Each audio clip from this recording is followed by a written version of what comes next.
오늘 나같이 보실 말씀은 마가복음 4장 35절에서 41절의 말씀입니다. 마가복음 4장 35절에서 41절 신약성경 59페이지입니다. 그날 서물 때 제자들에게 이르시되 우리가 서편으로 건너가자 하시니 그들이 무리를 떠나 예수를 배에 계신 그대로 모시고 가매 다른 배들도 함께 하더니 큰 광풍이 일어나며 물결이 배에 부딪혀 들어와 배에 가득하게 되었더라. 예수께서는 고물에서 베개를 베고 주무시더니 제자들이 깨우며 이르되 선생님이여 우리가 죽게 된 것을 돌보지 아니하시나이까 하니 예수께서 깨어 바람을 꾸짖으시며 바다더러 이르시되 잠잠하라 고요하라 하시니 바람이 그치고 아주 잔잔하여지더라. 이에 제자들에게 이르시되 어찌하여 이렇게 무서워하느냐 너희가 어찌 믿음이 없느냐 하시니 그들이 심히 두려워하여 서로 말하되 그가 누구이기에 바람과 바다도 순종하는가 하였더라. 아멘. 오늘 본문은 35절에 그날 저물 때라고 시작이 되었습니다. 그날 저물 때라는 것이 무슨 큰 상관이 있겠느냐, 중요하겠느냐라고 볼 수 있습니다만은 그날 저물 때라는 것은 예수님께서 하나님의 나라에 대한 비유를 말씀하시고 연속해서 계속해서 일어난 일이라는 것입니다. 즉 이미 이 날 낮에는 예수님께서 하나님의 나라에 대해서 시의 비유로 또 겨자씨의 비유를 통해서 그리고 들을 게 있는 자는 들어야 된다는 말씀을 통해서 이 하나님의 나라에 대해서 말씀을 하셨습니다. 그리고 그날 저녁이 되어서 이제 예수님께서 제자들을 데리고 바다를 건너가십니다. 우리가 오늘 여기에 보면은 우리가 서편으로 건너가자 하시니 그들이 무리를 떠나 예수를 배에 계신 그대로 모시고 가매라고 합니다. 배에 타고 배에서 말씀을 전하셨다라는 것이죠. 그리고 그대로 제자들이 출발을 합니다. 제자들만 따로 데리고 가시는 이유가 있습니다. 예수님께서 어떤 기적을 보이실 때는 물론 후세 우리들에게도 중요한 의미를 줍니다만은 그러나 그 자리에 있는 사람에게 굉장히 중요한 그러한 이유가 있는 것입니다. 오늘 예수님께서는 제자들에게 이르시면서 그들이 무리를 떠나서 예수를 배에 태워 그대로 갑니다. 다른 무리들은 36절 뒤에 보면은 여전히 예수님이 타신 배를 보면서 따라오는 것 같습니다. 예수님께서 왜 제자들이 아닌 다른 무리와 함께 계실 때 함께 하지 않고 제자들과 같이 움직이시느냐? 제자들에게 중요한 한 가지를 보여주시기 위함이었습니다. 그 중요한 한 가지가 무엇이냐? 바로 하나님이 어떤 분인지, 예수님이 어떠한 분이신지를 보여주시고 알려주시기 위함이라는 것이죠.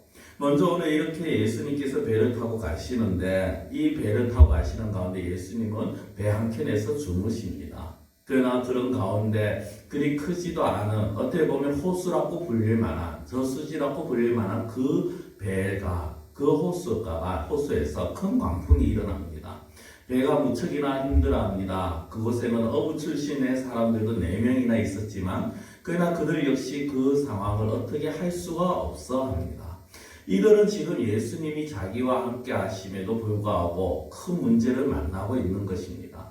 더군다나 그 문제는 자기들의 힘으로 해결할 수 없는 문제였습니다. 자기들의 능력 밖의 문제였습니다. 자기들이 일평생 자기 살아온 모든 시간이 바로 바다에서 살아온 그 어부들조차도 어찌할 수 없는 문제입니다. 이 문제가 언제 일어났느냐?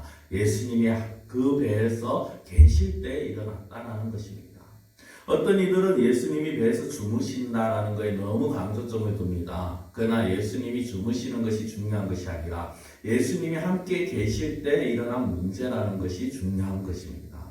우리가 신앙생활을 하면서 많은 사람들이 잘못 생각하고 있는 것 중에 하나가 무엇이냐 하면 신앙생활을 하면서 기도하고 말씀 읽고 하나님 말씀대로 살고자 한다면 아무 문제도 생기지 않는다라고 착각하기 쉽다라는 것입니다.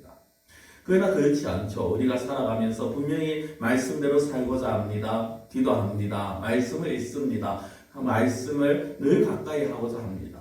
그럼에도 불구하고 우리의 삶은 때때로 우리가 생각지 못한 어려운 일들을 만날 때가 있습니다. 어떨 때는 내가 너무나도 잘 알고 있는 그런 상황이고 잘 해결할 수 있을 것 같음에도 불구하고 더욱더 해결하지 못하는 그런 상황들을 만나기도 합니다. 내 능력 밖의 일들을 만나기도 합니다. 이것이 하나님을 알지 못하고 예수님을 알지 못하는 믿지 아니하는 자들에게서 나타나는 것이 아니라 예수님을 믿는다고 말하는 신앙생활하는 교인들 사이에서도 이런 문제가 일어날 수 있다라는 것입니다. 오늘 우리들에게 닥쳐진 문제가 있을 수 있습니다. 혹시 우리가 다른 사람에게 말 못할 문제가 있지는 않습니까? 아니면은 우리가 정말 우리 힘으로 해결할 수 없는 문제가 있지는 않습니까? 그럴 때 우리는 어떤 자세를 보입니까? 오늘 제자들은 그럴 때 예수님에게 원망을 합니다. 그들은 38절에 보시면은 이렇게 말을 합니다. 예수께서는 고물에서 매개를 베고 주무시더니 제자들이 깨우며 이르되 선생님이여 우리가 죽게 된 것을 돌보지 아니하시나이까 라고 합니다. 선생님이여 우리가 죽게 된 것을 돌보지 아니하시나이까. 이 말은 다르게 얘기하면 선생님 방금 우리가 지금 이렇게 죽게 된 것이 당신과는 아무 상관이 없습니까? 정말 당신이 우리를 사랑하기는 하는 것입니까? 라는 그런 것입니다. 다르게 말하면은 어떻게 예수님 당신이 이 상황에서 편안하게 잠을 잘 수가 있느냐? 어떻게 이 상황에서 우리를 이렇게 내버려 둘 수 있느냐? 정말 우리를 생각하기는 하는 것이냐라는 그런 불평과 원망의 소리처럼 보이기도 합니다. 실제 많은 사람들이 그런 말을 합니다. 정말 하나님이 왜 이런 시련을 주는지 모르겠다. 왜 예수님이 나에게 이런 고난을 허락하는지 모르겠다라고 말을 합니다. 그것은 우리가 그 너무 하나님의 은혜에 대해서 섭리에 대해서 우리가 잘못 생각해서는 안 되는 것입니다. 분명한 것은 하나님의 뜻은 우리가 헤아릴 수 없습니다. 하나님의 계획은 우리가 알 수 없습니다. 하나님께서 당신의 뜻을 우리에게 보여주시기도 하지만 그러나 보여주시는 것 역시 우리가 알 수 있는 머리, 우리가 알 수 있는 지식 안에서밖에 볼 수 없다라는 것입니다. 우리의 아둔한 지각으로 지식으로 하나님을 판단해서는 안 되는 것입니다. 우리는 하나님의 또 예수님의 은혜를 늘 신뢰하는 삶을 살아야 합니다. 그분의 섭리를 신뢰하는 삶을 살아야 합니다. 하나님은 또한 예수님은 우리가 상상하지 못한 그런 신비한 방법으로 하나님의 일을 하시기도 하신다라는 것입니다. 제가 앞서 오늘 말씀을 시작하면서 예수님께서 제자들을 데리고 가셨다라는 그런 말씀을 드렸습니다. 왜 제자들만 데리고 가셨을까요? 그것은 바로 제자들에게 이 상황에 대해서 말씀하시고 싶어 하는 것입니다.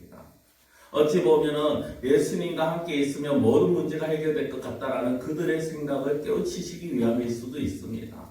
또 어찌 보면은 정말 예수님과 함께 있으면서도 많은 문제를 만날 수 있다라는 그것을 보여주시기 위함일 수도 있습니다. 그러나 더 큰 것은 그들이 상상할 수 없는, 그들이 생각할 수 없는 방법으로 예수님은 일을 하신다라는 것을 이 제자들에게 보여주시는 것입니다. 이것은 궁극적으로 십자가의 사건도 마찬가지입니다. 많은 제자들이 예수님이 십자가에 달리신다는 것을 이해하지 못했습니다. 왜 우리를 구원하신다면 당장 군대를 일으키고 천사를 불러서 로마를 물리치면 되지 예수님이 십자가에 죽느냐는 생각을 하고 있는 그런 제자들의 모습이 이 복음서 마지막 부분에 나옵니다. 그러나 그것은 예수님의 뜻이 아니었고 하나님의 뜻이 아니었죠. 하나님의 뜻과 예수님의 방법은 그들의 생각을 뛰어넘는 것이었습니다. 오늘 본문을 보면서도 이 풍랑이 이런 바닷가 그 안에서 고통당하고 있는 이 제자들의 모습을 보면서 예수님은 그것을 말씀하시고 싶으신 것입니다. 너희들이 상상할 수 없는 또 너희들이 당할 수 있는 그 고난 그 이면에는 하나님의 놀라운 은혜의 방법이 그리고 놀라운 은혜의 자리가 베풀어져 있다는 것을 보여주시는 것입니다. 그러나 많은 사람들이 그것을 알지 못합니다. 오히려 예수님을 원망합니다. 오늘 제자들처럼 예수님 왜 우리가 죽게 되었는 것을 버려두십니까? 라고 원망합니다. 오히려 그들은 예수님 앞에 예수께서 자신을 돌보지 않는다고 생각합니다.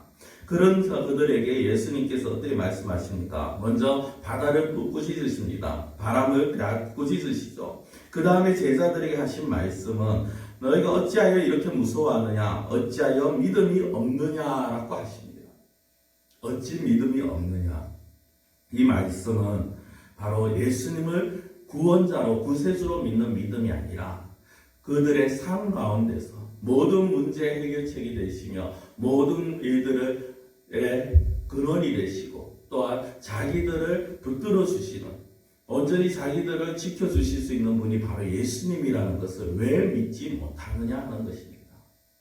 그들은 수없이 많은 귀신들이 쫓겨나는 사건들, 병자가 치유되는 사건들을 보았습니다.